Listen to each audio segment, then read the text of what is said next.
જય માતાજી, જય ગુરુદેવ। મિત્રો, સ્વાગત કરું છું આપણી આ મા વંદના યુટ્યુબ ચેનલમાં। આપ તમામ મિત્રો હેમ ખેમ સર્વ કુશળ મંગળ હશો એવી કુળદેવી અને ગુરુદેવને હું પ્રાર્થના કરું છું।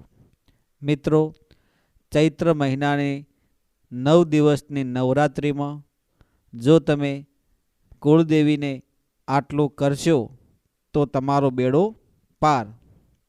મિત્રો, ચૈત્ર મહિનાની 9 દિવસની નવરાત્રિ એ માતાજીના 9 દિવસોમાં જે લોકો ભાવપૂર્વક કુળદેવી માની સેવા પૂજન ભાવ ભક્તિ કરે છે તો એમના જીવનમાં બધું શુભ જ થાય છે।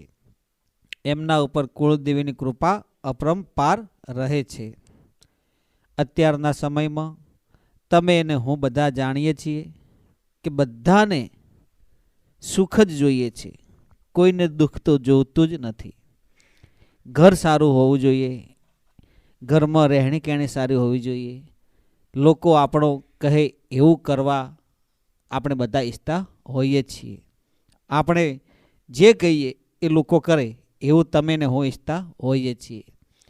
તો મિત્રો, આપણું કહેવું લોકો કરે, આપણે જે કહીએ એ બધું સાચું થઈ જાય, આવી કૃપા મેળવી હોય, તમારા ધંધામાં અતિશય ધનનો લાભ થાય, તમારા ઘરમાં ખુશહાલી અને આનંદવાળું વાતાવરણ રહે, આપણા પર કોઈ પણ જાતનું સંકટ ના હોય, આપણા પર કોઈ પણ ખોટું વિઘ્ન ના આવે, કોઈ જગ્યાએ ખોટા ફસાઈએ નહીં, કોઈની વાતોમાં ન આવી જઈએ, કોઈનાથી છેતરાઈએ નહીં અને કોઈ આપણને છેતરવાની કોશિશ પણ ના કરે, તમારા ઉપર કોઈ ખોટા કોર્ટ કચેરીના પગલાં ના હોય, કેસ કબાડા ના હોય, આવી બધી કૃપા જો મેળવી હોય તો મા કુળદેવીની જ અને એમનાથી જ આપણે જીવન જીવી શકીએ।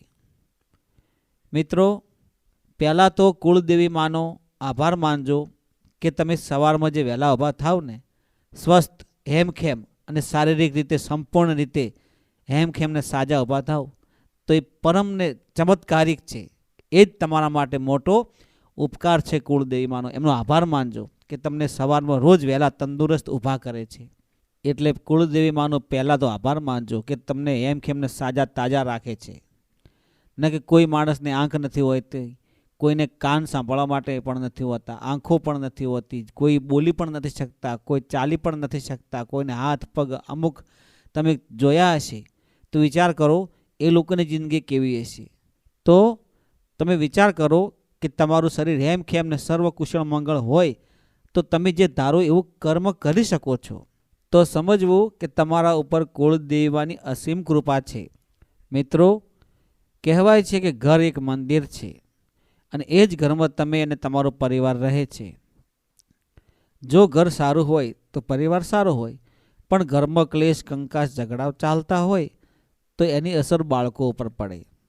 વડીલો અથવા ભાઈ બહેન કાકા કુટુંબ પરિવારજન બધા જો સારી રીતે રહેતા હોય, રહેણી કહેણી જેની સારી હોય, વાણી વર્તનમાં મીઠાશ હોય તો એનો પરિવાર બોલવામાં પણ સુઘડ હોય, રહેણી કહેણીમાં પણ સુઘડ હોય, ત્યાં આગળ પ્રભુનો વાસ હોય કે જ્યાં બધું સકારાત્મક પોઝિટિવ જ હોય તો બધું તે સારું જ થતું હોય। પણ જે ઘરમાં ક્લેશ ને કંકાસ ને ઝઘડા ને અભદ્ર બોલીઓ બોલાતી હોય ત્યાં આગળ કોઈ પણ પ્રકારની શક્તિ રહેતી નથી। આ વાત ધ્યાન રાખજો। એટલે કહેવાય છે કે ઘર એક મંદિર છે અને એ મંદિરમાં તમે અને હું બધા ઘરમાં જ રહીએ છીએ। કહેવાય છે કે દુનિયાનો છેડો એટલે ઘર, અને એ જ ઘર તમે રહો એટલે સ્વચ્છ હોવું જોઈએ, સકારાત્મક હોવું જોઈએ અને ત્યાં આપણે આપણા કુળદેવી માની સેવા પૂજા કરતા હોઈએ છીએ। એટલા માટે મિત્રો, આ વિડીયો તમે પૂરો સાંભળજો જેથી કરીને તમને ખ્યાલ આવે, કારણ કે અધૂરું માર્ગદર્શન કોઈને સાચી માહિતી આપી શકતું નથી અને અડધું જ્ઞાન તમે સાંભળો તો એ સાચું સાબિત ન થઈ શકે।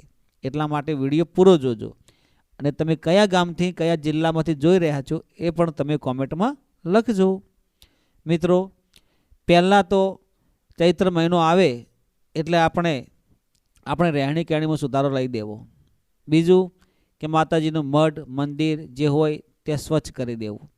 માતાજીનું તમે જે નૈવેદ્ય ધૂપ તમે આઠમના દિવસે કે નોમના દિવસે જે પડલી ભરવાના હોય એનું ખાસ કરીને માતાજીમાં તમારું સંપૂર્ણ મન તન અને તમારો જે સંપૂર્ણ પવિત્ર ભાવ છે એ કુળદેવીમાં જોડાઈ જાય અને સારા ધર્મના કાર્યોમાં કરો એવું સંપૂર્ણ મન અને વિચારો સકારાત્મક કુળદેવી તરફ જ રાખવા. બીજું કે કોઈ પણ પ્રકારનું વ્યસન ન કરવું, આ ખાસ ધ્યાન રાખવું. કોઈ પણને ખરાબ વ્યસન નથી ગમતું એટલા માટે વ્યસનથી દૂર રહેવું, અને વ્યસન તો આમે નુકસાન જ કરે એટલા માટે વ્યસનથી દૂર રહેવું. બીજું કે તમે જે માતાજીના ઘીના દીવા કરો કે તેલના દીવા કરો, જે રૂ લાવો, માતાજીના જે દીવા કરવાનું પાત્ર એટલે કોડાયું લાવો, અથવા તમે અગરબત્તી લાવો, ધૂપ લાવો, માતાજીનો ભોગ પ્રસાદ લાવો, ચુંદડી લાવો, શ્રીફળ લાવો, ત્રિશૂળ લાવો.